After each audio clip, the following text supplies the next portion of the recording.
আমি কোনোভাবে পেয়েছি আনরেস্ট্রিক্টেড অ্যাক্সেস ইজিপ্টের সমস্ত পিরামিডগুলো এক্সপ্লোর করার।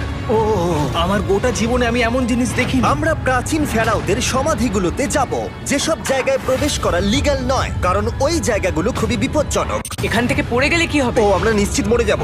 আমরা এমনকি পিরামিডের নিচে একটা গোপন সমাধিতে সাঁতার ও কাটবো। মাই গড! আর এগুলো এক্সপ্লোর করার জন্য আমরা মাত্র 100 ঘন্টা পেয়েছি, আর আমরা সেটা শুরু করছি এখন থেকে। সবাই আমার সাথে চলো, বেশ মজার হবে কিন্তু। এটা কিন্তু দারুণ।